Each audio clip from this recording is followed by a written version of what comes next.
Hello hi नमस्कार साथियों और फ्यूचर जयन और अय्यन। जूनियर इंजीनियर को जयन बोला जाता है और असिस्टेंट इंजीनियर को अय्यन बोला जाता है, खासकर राजस्थान वाले एरिया में। जब मैं पहली बार फर्स्ट टाइम राजस्थान ट्रेवल किया कोटा में, जब मैं आरटीयू का पहला बैच लिया था, कोचिंग इंस्टीट्यूट था वहां पे, तो वहां पर बहुत सारे स्टूडेंट बोले सर हम जयन की तैयारी कर रहे हैं, अय्यन की तैयारी कर रहे हैं। तो मेरे लिए भी पहली बार वो नाम सुनना वहीं पहली बार हुआ कोटा में। तो चलिए बाकी सभी लोगों को पता चल जाए, इस वजह से मैंने ये बता भी दिया आपको। चलिए स्टार्ट करते हैं। तो सोलर पावर प्लांट हम पढ़ रहे हैं और सोलर पावर प्लांट में शुरुआत हमने सोलर सेल से करी। वहां एमसीक्यू देखे, बढ़िया प्यारे प्यारे एमसीक्यू देखे हमने। उसके बाद सेकंड सेगमेंट अब आज से स्टार्ट करेंगे, सोलर फोटोवोल्टाइक पावर प्लांट, जिसको पीवी प्लांट बोलते हैं। क्या बोलते हैं? PV plant. तीसरा सेगमेंट हमारा सोलर कलेक्टर होगा और चौथा हमारा कॉन्सेंट्रेटेड जो thermal solar thermal power station से वो रहेंगे। ठीक है, तो चार सेगमेंट में इसको पूरा कंप्लीट करेंगे आज, बढ़िया मजा आएगा आपको। तो आज पीवी प्लांट के बारे में देखेंगे। देखिए सोलर सेल अगर आपने बहुत अच्छे से देख लिया है ना, तो बाकी आगे की चीजों में आपको दिक्कत बहुत ज्यादा नहीं होगी। चीजें सिर्फ समझनी है, कनेक्ट करना है बस। ठीक है, चलिए तो स्टार्ट करते हैं सबसे पहले पीवी प्लांट को। तो एक डेफिनेशन से स्टार्ट कर सकते हैं। Solar photovoltaic plant is a power generating station that convert sunlight directly into electrical energy. Direct conversion होता है using an array of solar PV sales panels along. Module हो सकता है, अरे हो सकता है, कुछ भी हो सकता है। ठीक है, एसोसिएटेड विद इलेक्ट्रिकल इक्विपमेंट, है ना। तो डायरेक्टली जैसे सन आया और आपका जो सोलर मॉड्यूल है वो रखा, इसके अलावा भी बहुत कुछ होता है, उन सब के बारे में आज डिस्कस करेंगे अपन, है ना। Basic idea, many individual solar cells are combined into a panel and many panels are combined into array to generate usable power at required voltage and current. Scale क्या क्या हो सकता है? PV plant range from small rooftop से लगा के rooftop, rooftop जो छत के ऊपर लगते हैं उसको रूफटॉप बोलते हैं, फ्यू किलोवाट के हो सकते हैं, two large utility solar parks, two large utility solar parks hundreds of megawatt हो सकता है, बहुत सारे। देखिए आपने जो जनरली देखा होगा ना, आपके घरों में जो छतें हैं वहां 3 किलोवाट का, 5 किलोवाट का लगता है, किलोवाट रेंज में लगता है जनरली। उसके बाद आपने देखा होगा किसानों में फार्म 1 बीघा 2 बीघा 3 बीघा 3-4 एकड़ में या 10 एकड़ में पूरा का पूरा बहुत सारे मॉड्यूल्स लगाए जाते हैं, तो वो एक तरह का मिनी प्लांट हो सकता है।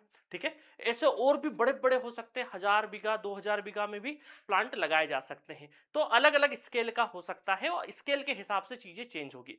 जैसे कि एक छोटा सा एग्जांपल दूं कि आपका जो घर की छत के ऊपर अगर आपका सोलर पीवी लगा है, तो क्या आप ट्रांसफार्मर कनेक्ट करते हो अलग से? नहीं, जो अवेलेबल डिस्ट्रीब्यूशन सेंटर का ट्रांसफार्मर है उसी को यूज कर लेते हैं। और यही चीज अगर कोई 100 बीघा के अंदर, 100 एकड़ के अंदर अगर कोई करता है, बीघा और एकड़ में अंतर है हालांकि, है ना, एक एग्जांपल के तौर पे बता रहा हूं, कहीं कहीं किसी किसी राज्य में बीघा चलता है, किसी किसी राज्य में एकड़ चलता है, किसी किसी में हेक्टर भी चलता होगा। तो ये हेक्टर और एकड़ में क्या अंतर है मैं आपको बताऊंगा। तो अगर मान लीजिए 100 बीघा या लेटेस्ट सपोज 100 एकड़ में लगा है, तो वहां पर आपको खुद का ट्रांसफार्मर भी लगाना पड़ेगा। तो प्लांट के हिसाब से जो इक्विपमेंट होंगे पेरिफेरल, उसके चेंजेस होते जाएंगे। वो कैसे होंगे सब देखेंगे हम लोग। ठीक है, चलिए तो यहां पर based on two category, off grid, off grid को बोलते हैं स्टैंड अलोन, इसको मैं और अच्छे से डेफिनेशन बताऊंगा। ऑफ ग्रिड, ग्रिड से कोई भी लेना देना नहीं, मतलब ऑफ ग्रिड स्टैंड अलोन, मतलब जंगल में आप बैठे हो, मॉड्यूल ले लिया है, सनलाइट आया है, वहां से कन्वर्ट करके खुद ही यूज कर रहे हो, बट हाँ बैटरी स्टोरेज चाहिएगा इस केस में, हाँ चाहिएगा। ठीक है, और उसके बाद बात करें, है ना, grid connected PV plant. Grid connected मतलब कि मान लेते हैं ग्रिड से कनेक्टेड, शहर में है, सप्लाई ले रहे हैं, राज्य सरकार की जो भी सप्लाई आ रही है उसको ले रहे हैं, ग्रिड से कनेक्टेड है हमारा, है ना। तो वहां पर इंपोर्ट और एक्सपोर्ट हम लोग हमारी यूनिट बेच भी रहे हैं, ले भी रहे हैं, इंपोर्ट और एक्सपोर्ट दोनों कर रहे हैं। तो वहां आप चाहें तो आपको बैटरी की जरूरत नहीं पड़ती, आप डायरेक्टली ग्रिड से कनेक्ट हो गए हैं। ठीक है, बताऊंगा बाकी सब चीजों को डिटेल में बताऊंगा, अभी सिर्फ और सिर्फ इंट्रोडक्शन दे रहा हूं। अच्छा, इन दोनों को कंबाइन कर लेंगे तो क्या हो जाएगा? हाइब्रिड हो जाएगा। इन दोनों को कंबाइन कर लेंगे तो हाइब्रिड हो जाएगा। चलिए आगे पढ़ेंगे डिटेल वर्जन में। ठीक है, चलो आगे पढ़ते हैं। अब देखो यहां पर क्या कंपोनेंट कौन कौन से होते हैं। सबसे पहले होता है पीवी अरे, है ना। अरे का मतलब group of solar panels modules connected in series parallel to produce DC power from sunlight. Charge controllers, तो सबसे पहले इसको पढ़ने के पहले आप देखो यहां पर मैं डायग्राम बताता हूं। ये मैंने दो आपको ब्लॉक डायग्राम बताया, एक ग्रिड कनेक्टेड पीवी सिस्टम का और दूसरा है ऑफ ग्रिड स्टैंड अलोन, जहां पर आपको ग्रिड, ये मतलब जंगल में थोड़ी देर के लिए, है ना, जहां पे आपकी जो डिस्ट्रीब्यूशन कंपनी वो नहीं पहुंच पा रही है वहां तक। ये हमारा क्या है, शहर के अंदर, और ये बहुत दूर दराज पहाड़ पे लगा हुआ है, ऐसा मान सकते हो। चलो तो सबसे पहले क्या होगा भाई, सनलाइट आएगा, सनलाइट आएगा यहां पर, सनलाइट आएगा, तो यहां पर आपका पीवी अरे, यहां पर क्या है, ये जो सनलाइट है इस पीवी अरे पे फोटॉन्स आएंगे, फोटॉन्स रिसीव होंगे। अब ये जो अरे है, ये अरे मॉड्यूल भी बोल सकते हो, पैनल भी बोल सकते हो, सोलर सेल भी बोल सकते हो। तो यही सनलाइट पहले सोलर सेल पे आ रही थी, फिर मॉड्यूल पे आ रही, फिर अरे पे आ रही, बहुत सारे मॉड्यूल बना लेंगे तो एरे हो जाएगा। एरे है ना, तो ये सोलर पैनल से, यहाँ पे कॉम्बिनेशन सोलर पैनल से, जिसको पीवी एरे बोलते हैं। उसके बाद क्या होगा समझना, रिसीव हो गई एनर्जी, उसके बाद सोलर सेल अपना काम करने लग जाएंगे जो सीरीज पैरेलल में लगे हुए हैं, वहां पर वोल्टेज जनरेट होगा, लोड लगाएंगे तो करंट होगा। अच्छा, ये जनरेशन कौन सा रहेगा, डीसी टाइप का। कौन सा रहेगा, वोल्टेज और करंट का मल्टीप्लाई होकर क्या पावर जनरेट होगा, डीसी पावर जनरेट होगा। डीसी पावर को देखिए क्या होता है, डीसी पावर को, इसी डीसी पावर को मान लो यहां से ये डीसी पावर हुआ, डीसी पावर, ठीक है, डीसी। तो यहां पर इस डीसी को अब पता चले डीसी, ये जो डीसी पावर जनरेट हुआ थोड़ी देर के लिए, यहां से जो जनरेट होगा, मैं थोड़ा सा यहां पे ले आता हूं, यहां से जो डीसी जनरेट होगा वो हमको लगता है कि इसका वोल्टेज एंड करंट, डीसी मतलब डीसी पावर का मतलब क्या है, वोल्टेज एंड करंट का मल्टीप्लाई। अब हमको लगता है कि भाई ये जो वोल्टेज और करंट जो जनरेट हुए हैं ये डिजायरेबल नहीं है, इनको थोड़ा सा और बढ़ाया जाए, और बढ़ाया जाए, फिर हम क्या करेंगे, इसको इन्वर्टर पे भेजेंगे। तो यहां पर एक कंट्रोल लगता है, यहां पे चार्ज कंट्रोलर लगते हैं, क्या लगते हैं, चार्ज कंट्रोलर्स। तो कभी कभी ये जो चार्ज कंट्रोलर्स होते हैं, चार्ज कंट्रोलर्स होते हैं, इसके अंदर लगता है एमपीपीटी। एमपीपीटी इसका मतलब क्या है, maximum power point trekking, maximum power point trekking. तो ये एमपीपीटी क्या करता है, ये एक्चुअल में जो एमपीपीटी लगता है वो कभी कभी देखो आपको इन्वर्टर के अंदर भी लग सकता है, और चार्ज कंट्रोलर्स के, मतलब ये किट है पूरी की पूरी, है ना। ये जो इन्वर्टर है, ग्रिड सिस्टम में क्या होता है एक्चुअल में, हमें यहाँ पर जो ग्रिड सिस्टम में बैटरी वगैरह की जरूरत नहीं पड़ती है, तो एक पूरा एक सिंपल इन्वर्टर होता है, उसी के अंदर एमपीपीटी किट लगी जाती है। तो एमपीपीटी क्या करता है, एमपीपीटी इन्वर्टर में भेजने से पहले जो डीसी मिला है, जो हमें लग रहा है कि अप्रोप्रिएट नहीं है, क्योंकि पूरे टाइम तो एक जैसा वोल्टेज एक जैसा करंट नहीं मिल सकता, सनलाइट का जो है वो इंटेंसिटी सुबह अलग, दोपहर में अलग, शाम को अलग, तो अलग अलग हो सकता है, तो अलग अलग पावर हो सकता है। तो ये क्या करता है, उसको ट्रैकिंग करते हुए मैक्सिमम मैक्सिमम पावर पॉइंट, ये क्या करता है, maximum power point tracking, tracking करता रहता है मैक्सिमम पावर पॉइंट को, और इसको डिजायरेबल डीसी से कन्वर्ट करता है, काय में करता है, डिजायरेबल कन्वर्टर। ये जैसे विंड विंड पावर प्लांट में ये साइक्लो कन्वर्टर वैसे ही करता है, हवा एक जैसी तो चलती नहीं है, अलग अलग फ्रीक्वेंसी पे हो सकता है, तो वहां पर वो क्या करता है, वेरिएबल फ्रीक्वेंसी, मतलब जो एक वेरिएबल फ्रीक्वेंसी को जो डिजायरेबल फ्रीक्वेंसी वहां पर कन्वर्ट करता है। सेम लाइक यहां पर एमपीपीटी भी क्या है, डीसी टू डीसी कन्वर्जन है, एक तरह का चॉपर है ये हमारा, जो हमारा नॉर्मल सोलर पैनल से डीसी पावर आ रहा है उसको desirable maximum power point tracking system के जरिए डिजायरेबल डीसी आउटपुट पावर तक लेके जाता है। और फिर हम क्या कर देंगे, क्योंकि यूटिलिटी करना है हमें, तो यूटिलिटी तो हमारी एसी में होगी, तो इन्वर्टर से हम क्या करेंगे, डीसी से एसी में कन्वर्ट हो जाएगा। तो इन्वर्टर से फिर क्या हो जाएगा, डीसी से एसी कन्वर्ट हो जाएगा। देखो यहाँ पे प्लस एमपीपीटी पहले से ही लगा हुआ है, क्लियर है। तो यहां पर देखो ये ग्रिड कनेक्टेड पीवी प्लांट की बात करें, उसके बाद क्या होगा भाई, आपका एसी जनरेट हो चुका है, एसी। अब मान लो थोड़ी देर के लिए ये प्लांट बड़ा है ना, घर की बात नहीं हो रही है, घर में होता तो भाई ये ट्रांसफार्मर नहीं लगता, छत पे लगा होता तो ट्रांसफार्मर नहीं लगता, ये मान लीजिए आपका 10-20-25 बीघा में लगा हुआ है पूरा का पूरा प्लांट। अब ट्रांसफार्मर क्या करेगा, यहां पर जो एसी वोल्टेज है कुछ किसी लेवल पे होगा, इस एसी वोल्टेज को क्या करेगा, स्टेप अप करेगा, स्टेप अप करेगा। क्योंकि अगर दूर है आपका जो ये जो ग्रिड है, ये जो ग्रिड है मान लो ये थोड़ा सा दूरी पे है, 25 किलोमीटर 30 किलोमीटर की दूरी पे, 40-50 किलोमीटर की दूरी पे अगर है मान लो, तो यहां पर ट्रांसमिशन लॉसेस नहीं हो उसके लिए हाई वोल्टेज पे क्या करेंगे, भेजेंगे। या फिर ऐसा भी बोल सकते हैं अगर ग्रिड पास में है, ग्रिड पास में है तो वहां जो डिजायर वोल्टेज है वहां तक आपकी यूटिलिटी तक वोल्टेज पहुंच जाए, उतना वोल्टेज स्टेप अप कर देगा। तो दोनों ही चीजें हैं। जैसे हमारा पावर सिस्टम में क्या होता है, जनरेशन होता है लोअर वोल्टेज पे, फिर स्टेप अप होता है, फिर ट्रांसमिशन होता है, फिर स्टेप डाउन करके यूटिलिटी में होता है ना। तो अब डिपेंड करेगा प्लांट की लोकेशन क्या है, कि वहां पे स्टेप अप और स्टेप डाउन की जरूरत पड़ रही है, सिर्फ स्टेप अप से ही काम हो जा रहा है, कि स्टेप अप किया उतना वोल्टेज जितना ग्रिड का है और मैच करके डायरेक्टली दे दिया। तो यहां पर आपको एक ही ट्रांसफार्मर जनरली देखने को मिलता है, ग्रिड जनरली बहुत ज्यादा दूर होगा नहीं, क्योंकि भाई ये तो अपने हाथ में है ना कि कहां लगाना है, तो हम पहले लोकेशन वैसे ही तय करेंगे कि भाई ग्रिड बहुत ज्यादा दूर नहीं हो, ठीक है।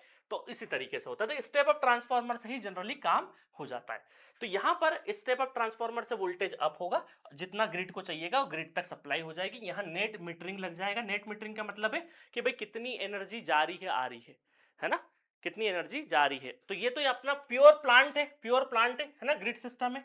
तो हम बोल सकते हैं कि यहाँ यूटिलिटी तो जो थोड़े बहुत जो मान लो यहाँ पर कोई इसका ध्यान रखने के लिए एक बोल सकते हैं हम लोग थोड़ी देर के लिए कि एक सब स्टेशन टाइप का, एक यार्ड टाइप का बना रखा है, ताकि एक चौकीदारी करने के लिए यहाँ पे उसको पावर की जरूरत हो तो वही यूज होगी, अदरवाइज तो यहाँ यूज नहीं होता है। जैसे हमारे घरों में क्या होता है, मैं घर से बार बार इसलिए रिलेट कर रहा हूँ ताकि रिलेट बहुत अच्छे से करोगे, क्योंकि ये देखा हुआ है आपका। तो सोलर क्या होता है घरों में, कि घरों में जो हमारे सोलर पैनल से इलेक्ट्रिसिटी मिलती है हमें, तो वो ज्यादातर तो हम उसका 50 60 70% तो हिस्सा अपन खुद यूज कर लेते हैं। 30% जो बचता है उसको अपन क्या कर देते हैं, एक्सपोर्ट कर देते हैं। बट मान लीजिए किसी दिन हमारे यहाँ शादी और ज्यादा जरूरत पड़ रही है तो हम इंपोर्ट भी करते हैं। किससे? वापस बिजली विभाग से इंपोर्ट भी कर देते हैं। तो इंपोर्ट एक्सपोर्ट के लिए हमारा नेट मीटरिंग लगता है ना, नेट मीटरिंग लगता है आपका। तो अब यहां पर क्या होगा, यहां पर ये मान के चलिए कि पूरे सिस्टम में यूज ये मुश्किल से 5% करेगा, बाकी 95% तो हमें क्या करना है, बेचने के लिए बनाया प्लांट हमने, है ना। जैसे just like thermal power station है भाई, 100 मेगावाट का प्लांट है, तो ये मान के चलो कि उस प्लांट में जो कर्मचारी यूज कर रहे हैं, जो मोटर्स लगी, उनको भी तो पावर की जरूरत पड़ेगी ना। वो किसी और प्लांट से क्यों लेंगे भाई, जनरेट खुद ही कर रहे हैं तो, है ना। तो वो वहीं का वहीं पावर ले लेते हैं उससे, तो कुछ 5% के आसपास यूज कर लेंगे, बाकी तो वो सब के सब क्या करेंगे, एक्सपोर्ट करेंगे। तो नेट मीटरिंग के बाद फिर ये यहाँ पर इंडस्ट्री को या होम को जहां जरूरत पड़ेगी, ये जो ग्रिड वाले भाई साहब हैं ये उसको भेजते रहेंगे, ये भेजते रहेंगे। तो ग्रिड से क्या है, ग्रिड से पूरा मेन सिस्टम हमारा कनेक्टेड है जो एसी पावर सिस्टम का है। तो उसके अंदर हमने ये वाले पावर प्लांट को क्या कर दिया, सिंक्रोनाइज कर दिया। क्या कर दिया, सिंक्रोनाइज, या कनेक्टेड कर दिया, इंटरकनेक्शन में चले गया, इंटरकनेक्टेड पावर सिस्टम बन गया हमारा। आई बात समझ में। तो ये था हमारा नॉर्मल ग्रिड कनेक्टेड, बहुत आसान है, बहुत आसान है। अब देखो यहां पर क्या, ऑफ ग्रिड, स्टैंड अलोन भी बोलते हैं, पीवी प्लांट भी बोलते हैं। वापस अगेन यहाँ पे एरेज बने हैं, पीवी एरेज बने हैं, है ना। उसके बाद चार्ज कंट्रोलर रेगुलेट्स चार्जिंग। तो यहां पर ये देखिए जो इन्वर्टर, एमपीपीटी, इनको कंबाइंड करके हम ये बोल सकते हैं, इनको इसमें सॉरी एमपीपीटी, इस चार्ज कंट्रोलर्स में क्या होता है, एमपीपीटी होता है एक्चुअल में, एमपीपीटी होता है। और भी बहुत सारे छोटे छोटे जो सर्किटरी लगती है उसको चार्ज कंट्रोलर बोल देते हैं। रेगुलेट चार्जिंग अपन रेगुलेट करने का काम करती है, एमपीपीटी का काम है। यहाँ पे एमपीपीटी इसके अंदर ही रहता है, ठीक है, एमपीपीटी इसके अंदर रहता है। उसके बाद देखो यहाँ पे क्या हुआ कि भाई इन्वर्टर और इसके एमपीपीटी सेम यूनिट के अंदर आ गया। अब यहाँ पे ऑफ ग्रिड में क्या हुआ, पहले चार्ज कंट्रोल इधर आ गया, इन्वर्टर को बाद में कर दिया, क्योंकि यहाँ पर बैटरी की जरूरत है।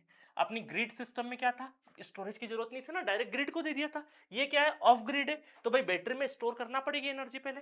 तो यहाँ पर चार्ज कंट्रोल से हमने जो भी डिजायरेबल पावर लिया और उसको काय में कर दिया। ये अभी देखो ये क्या हो गया, डीसी, फिर ये भी डीसी टू डीसी डिजायरेबल हो गया with the help of MPPT. और बैटरी बैंक में क्या हो गया, स्टोर हो गया। अब इस बैटरी बैंक से अपना इन्वर्टर, डीसी से एसी, और एसी से फिर वापस एसी लोड रिमोट एरियाज में, है ना, डायरेक्टली जो लोड कनेक्टेड है वो यूज हो जाएंगे, जो यूज हो जाएंगे, ठीक है। तो इसीलिए आप घरों में रूफटॉप जब लगाते हो तो आपके पास दो ऑप्शन है, या तो ऑफ ग्रिड बना लो, है ना, या फिर on grid. But generally upon on grid he use करते हैं, क्योंकि अननेसेसरी बैटरी का खर्चा क्यों करें, है ना, अननेसेसरी बैटरी का खर्चा क्यों करें। तो इसीलिए जब इलेक्ट्रिसिटी जाती है, इलेक्ट्रिसिटी जब जाती है तो ग्रिड में करंट नहीं है उस टाइम पे, आपकी जो इलेक्ट्रिसिटी वो बनती नहीं है।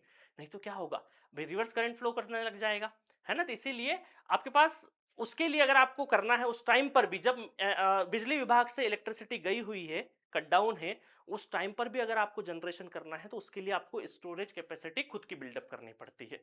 क्लियर है। तो ये बेसिकली दो होते हैं, ग्रिड सिस्टम और ऑफ ग्रिड। बेसिक डिफरेंस आप देखो, एक बड़ा डिफरेंस ये है कि बैटरी यहां नहीं होती और यहां पे होती है।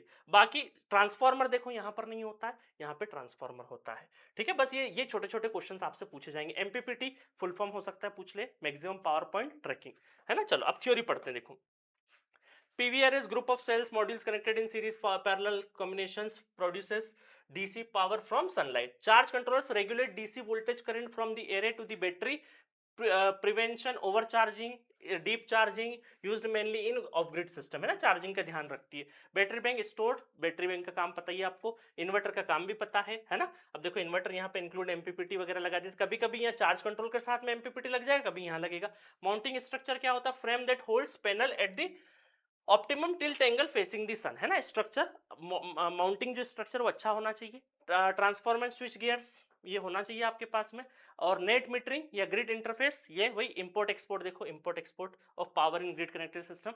और मॉनिटरिंग सिस्टम स्काडा। स्काडा क्या होता है? सुपरविजनरी कंट्रोल एंड डेटा एक्विजिशन। ये एक तरीके का पूरा कंट्रोल स्ट्रक्चर होता है, स्काडा बोलते हैं इसको। क्या बोलते हैं? स्काडा। तो ये बड़े प्लांट में लगेगा। देखो अब हर प्लांट में सारे इक्विपमेंट हो जरूरी नहीं है, जैसी जैसी चीजें होती जाएगी, बहुत बड़ा होगा वहां स्काडा लगेगा, बहुत छोटे में स्काडा का कोई बहुत ज्यादा काम नहीं है, तो उसके हिसाब से अलग अलग अलग। बहुत छोटा होगा तो ट्रांसफार्मर का भी इवन काम नहीं है, ठीक है। थोड़ा सा बड़ा होगा तो भी ट्रांसफार्मर का काम है। तो equipment as per the requirement ही यूज होंगे। क्लियर है? चलो आगे बढ़ते हैं। ये डायग्राम क्लियर है बहुत बढ़िया तरीके से। हाइब्रिड इन दोनों का मिक्स हो जाए। देखो हाइब्रिड प्लांट में grid connected plus battery backup, इसके अंदर बैटरी बैकअप लगा लो, तो ये दोनों का कॉम्बिनेशन हो जाएगा। देखो यहाँ types of solar power plant, of grid, standard और ग्रिड ऑन ग्रिड, ठीक है, हाइब्रिड और बेस्ड ऑन स्केल, रूफटॉप वगैरह देखो यहाँ पे आ गया। तो ये सारे के सारे टाइप्स अपन ने जो भी यूज करे हैं वो यहाँ पे लिख चुके हैं, एक एक लाइन दो दो लाइन लिख दी है, ठीक है। यहाँ पे best suited for remote areas, देखो ऑफ ग्रिड रिमोट एरियाज के सुटेड है। ग्रिड कनेक्टेड जो नेट मीटरिंग है हमारा नॉर्मली यूज हो रहा है। हाइब्रिड दोनों का कॉम्बिनेशन है, स्केलिंग है ना, तो सिर्फ पढ़ लेना बस, बाकी कुछ भी काम का ज्यादा नहीं है, सब पता है आपको, मैंने समझा दिया है। वर्किंग देखो, जनरेशन वही फोटो सेल से, इच सेल से जो जनरेट हो रहा है डीसी वोल्टेज, रेगुलेशन है ना, रेगुलेशंस हो रहा है, फिर कन्वर्जन हो रहा है, वोल्टेज मैचिंग हो रहा है, सप्लाई है और मॉनिटरिंग है। वही सारा का सारा जो अपन ने सीखा है उसको स्टेप बाय स्टेप वर्किंग के फॉर्मेट में लिख दिया, कुछ भी नया नहीं है, कुछ भी नया नहीं है। चलो अब कुछ इंपॉर्टेंट चीज जो न्यूमेरिकल में कई बार पूछी जाती है। अब जो इन्वर्टर है, देखिए इन्वर्टर की भी बहुत बहुत टाइप हो सकते हैं, तो इन्वर्टर अलग अलग जगह पे अलग अलग इन्वर्टर्स लगेंगे। उसमें देखो नंबर 1 क्या है हमारा, यहां पर सेंट्रल इन्वर्टर। क्या है? Central inverter. सेंट्रल इन्वर्टर कहां लगते हैं? 1 inverter for entire solar plant, मतलब पूरे प्लांट में एक ही इन्वर्टर है, इसको बोलते हैं central inverter, used in megawatt scale plant.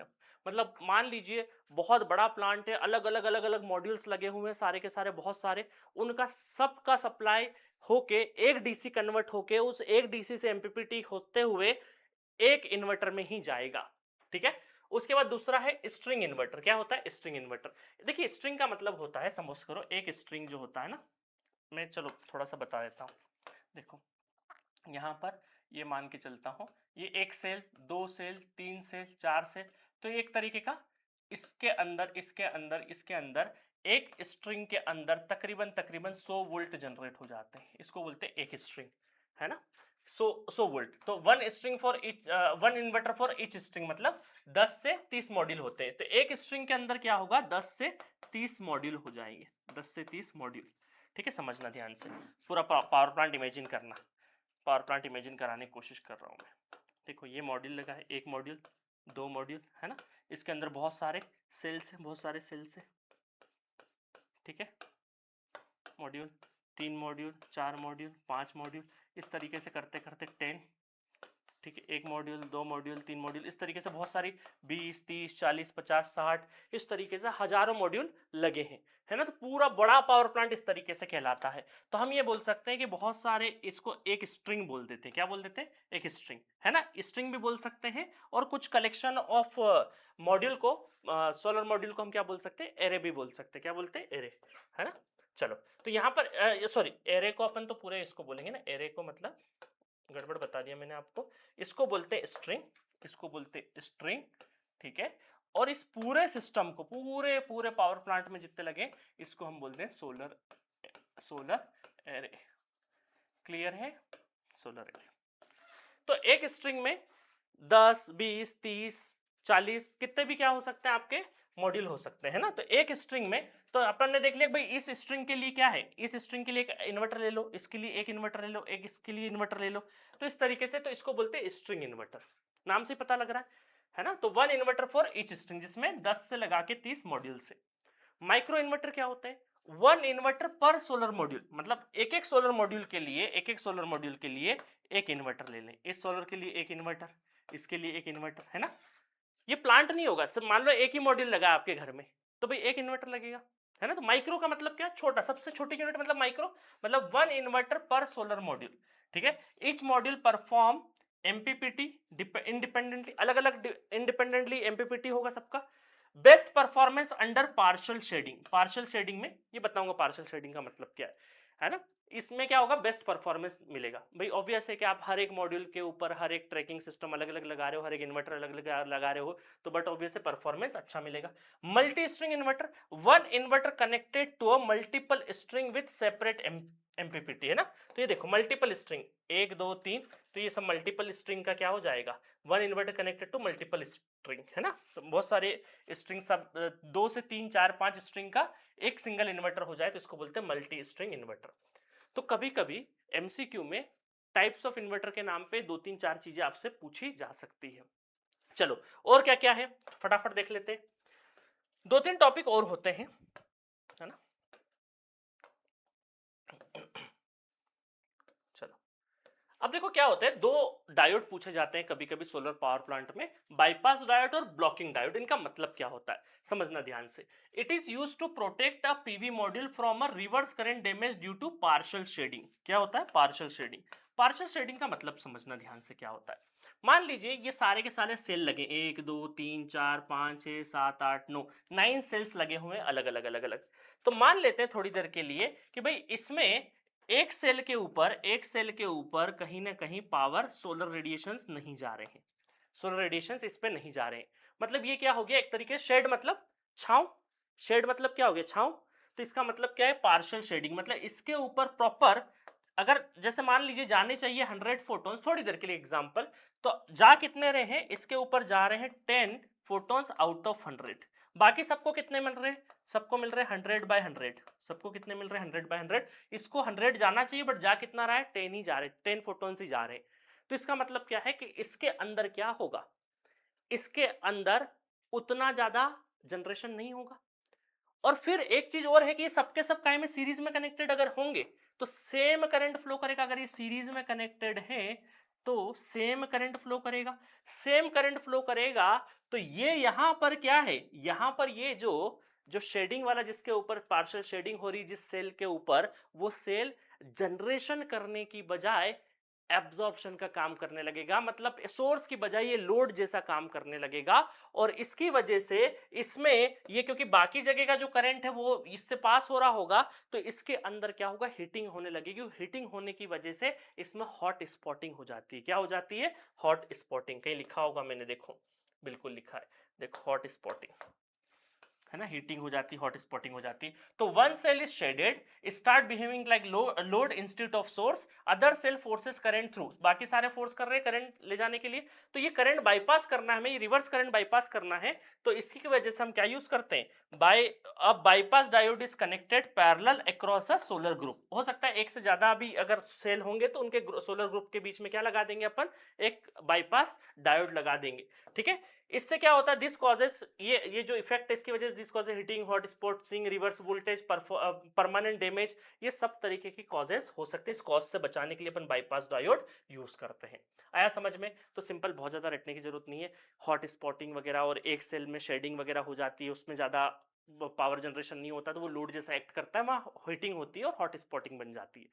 Same likewise अगर ब्लॉकिंग डायोड की बात करें तो सेम प्रिंसिपल है, बस ये यहां पर पीवी मॉड्यूल में होता है, यहां पर ये होता है पीवी अरे में, एरे में होता है, बहुत बड़े लार्ज एरे में, अलग अलग अलग मॉड्यूल के बीच में हो रहा है, ठीक है।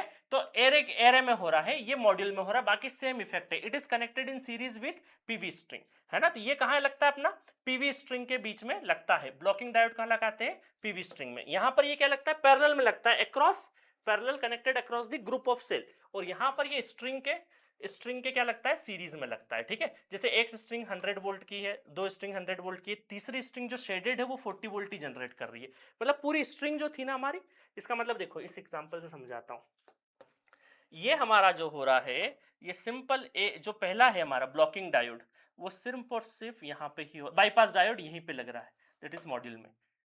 और ये पूरी स्ट्रिंग में ये कौन सा लग रहा है, अपना ब्लॉकिंग डायोड, ठीक है। बस बाकी वही है, this causes heating, power loss, damage. Hot spotting यहाँ पे यूज नहीं होता है, ठीक है। चलिए, तो दोनों डायोड के बीच में मैंने कंपैरिजन आपको बता दिया है, बाईपास डायोड और ब्लॉकिंग डायोड क्या होते हैं। चलो नेक्स्ट देखते हैं, लैंड रिक्वायरमेंट। भाई कितनी लैंड की जरूरत होती है सर सोलर पावर प्लांट लगाने के लिए, तो आप एक डेटा याद रखना, 1 मेगावाट के लिए 4 से 5 एकड़ की जरूरत पड़ती है for crystalline silicon solar PV cell के लिए, ठीक है, पी मॉड्यूल के लिए, क्रिस्टलाइन मॉड्यूल के लिए। तो इसको 1 मेगावाट 4 से 5 एकड़, ये फिगर याद रखना। अच्छा, आपसे मैं एग्जांपल बोलूंगे 50 से 60 एकड़ में कितने मेगावाट हो सकते हैं, तो आपको करना कुछ भी नहीं है, जो भी एकड़ से उसको 5 से डिवाइड कर देना। जो भी एकड़ से उसको 5 से डिवाइड कर दोगे तो देखो 10 आया, ये कितना है 5, तो 10 से 12 मेगावाट के बीच में है। तो इसका मतलब है जितनी भी जमीन है उसको 5 से डिवाइड कर दो, जो आएगा वो मेगावाट में आपको दे देगा।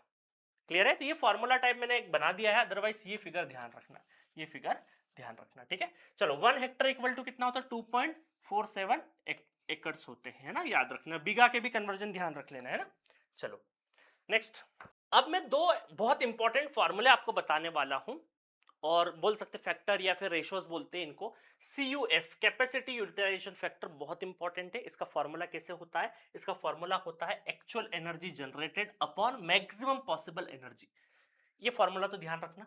It tells us how effectively the power plant is utilized throughout the year. तो सबसे पहले तो ये ईयर में निकाला जाता है, हालांकि निकाला कहीं भी जा सकता है, बट जनरली ईयर में निकाला जाता है ना, साल के इसमें निकाला जाता है। अब ध्यान देना, यहां पर कभी कभी इस फॉर्मूले में एक्चुअल एनर्जी जनरेटेड की बजाय नीचे की साइड में actual energy generated upon maximum possible energy की जगह दूसरी चीज भी लिखी आ सकती है, वो बताऊंगा क्या।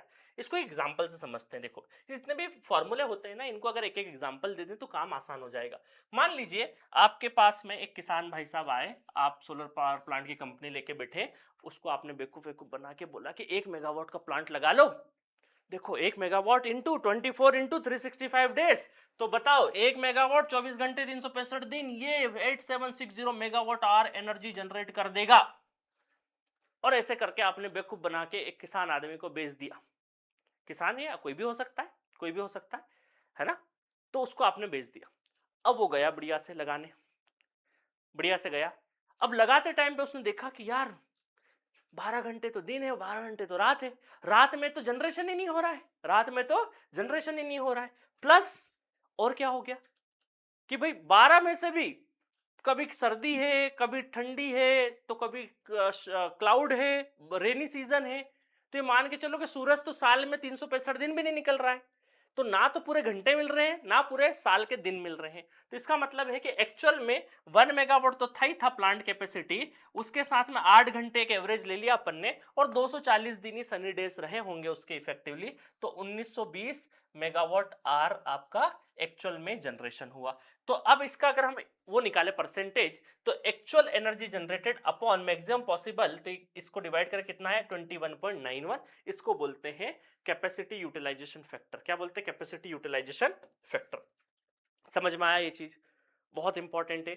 तो अब यहां पर जनरली इसकी रेंज कितनी होती है, ये रेंज होती है 17 से 22% फॉर फिक्स्ड टिल्ट प्लांट, है ना। फिक्स्ड, ये जो फिक्स्ड है, टिल्टेड जो है फिक्स्ड है।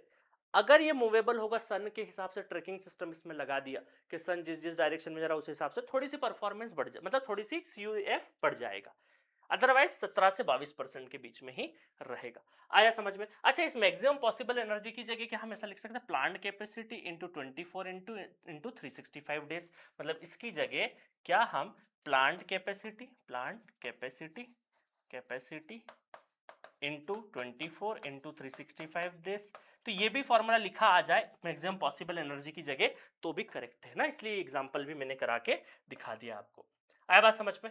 अब देखो एक होता है performance ratio, it is just like a similar to the efficiency. जैसे अपने इनपुट और आउटपुट, आउटपुट अपॉन इनपुट का जो रेशो होता है एफिशिएंसी में, वैसा ही कुछ यहाँ पर परफॉर्मेंस रेशो है, actual energy output upon theoretically energy output. अब ये थ्योरेटिकली क्या होता है, थ्योरेटिकल का मतलब है इंस्टॉल्ड कैपेसिटी इनटू इररेडिएशन। इंसोलेशन जो है ना, इंसोलेशन की तो है किलोवाट पर आवर पर मीटर स्क्वायर, तो इररेडिएशन, रेडिएशंस कितने आ रहे हैं आउट ऑफ 1000 वाट पर मीटर स्क्वायर में। तो ये एग्जांपल से समझते हैं। देखो यहां पर कैपेसिटी थी 1 मेगावाट की, है ना। रेडिएशंस जो आ रहे हैं वो 5 किलोवाट आवर पर मीटर स्क्वायर पर डे के हिसाब से रेडिएशन इंसोलेशन आ रहे हैं। उसके बाद एनर्जी प्रोड्यूस कितनी हो रही है, एनर्जी प्रोड्यूस, ये तो आपके रेडिएशन आ रहे थे, ये रेडिएशन, ये आपकी जो एनर्जी प्रोड्यूस हो रही है वो 4200 किलोवाट आवर पर डे की हो रही है। क्लियर है। तो यहां पर ये थी कैपेसिटी, ये रेडिएशन आ रहे हैं और इससे कितनी आपको एनर्जी प्रोड्यूस हो रही है वो मिल रहा है। अभी फॉर्मूले में हम रखते हैं। तो सबसे पहले तो एक्चुअल एनर्जी कितनी प्रोड्यूस हो रही है 4200, तो हमने 4200 लिख दिया किलोवाट आवर में, है ना। उसके बाद थ्योरेटिकल एनर्जी देखो, इंस्टॉल्ड कैपेसिटी 1 मेगावाट, तो इसको किलो में रख दिया क्योंकि ऊपर वाली यूनिट किलो है, तो 1 मेगावाट को क्या मैं लिख सकता हूं 1000 किलोवाट आर, किलोवाट आर है ना, not kilowatt hour, kilowatt, kilowatt, kilowatt into radiations कितने 5 किलोवाट पर आर, किलोवाट आर पर मीटर स्क्वायर, ये कर दिया अपन ने। ये कितना है 1000 वाट पर मीटर स्क्वायर, ये कर दिया अपन ने, है ना। तो यहां से आप देखोगे तो ये किलोवाट किलोवाट और आर्स वगैरह सारा कैंसिल हो जाएगा ना, क्योंकि इसकी यूनिट निकल के आके आती है आर्स में, काय में आती है आर्स में आती है, तो ये आर्स में आ जाएगा, तो आर्स आर्स कैंसिल हो जाएंगे, ठीक है, किलोवाट किलोवाट कैंसिल हो जाएगा और निकलेगा 84%, 84%। तो इसका मतलब क्या है कि जो ग्राउंडेड माउंटेड, ग्राउंड में जो माउंटेड है प्लांट, उसका 75 से लगा के 85 है ना, 75 से 85 के बीच में ये रेंज होती है परफॉर्मेंस रेशो की, ठीक है। तो ये it is kind of efficiency है जो अलग तरीके से निकाला जाता है। तो दोनों ही फैक्टर बहुत इंपॉर्टेंट होते हैं। न्यूमेरिकल भी, एक छोटा सा न्यूमेरिकल दे दे, ये मैंने प्रैक्टिस भी करवा दी एक न्यूमेरिकल की, क्लियर है। इससे बाहर कुछ नहीं जाएगा, इससे बाहर कुछ नहीं जाएगा, ठीक है। चलो अब फटाफट देख लेते हैं और क्या है। एडवांटेज देख लो, advantage clean, renewable, pollution free, low operating module, सारे पढ़ लेने एक एक बार, सारे के सारे अपने एडवांटेज लिख रखे हैं। Grid connected, quick installation, minimum noise, no emission during, सिर्फ रीड करना है आपको, सिर्फ रीड करना है, ठीक है। ये disadvantage, high initial investment, power generation, ये सोलर सेल वगैरह में अपन पढ़े थे ना, एडवांटेज ऑलमोस्ट वही का वही है, ऑलमोस्ट वही का वही है ना।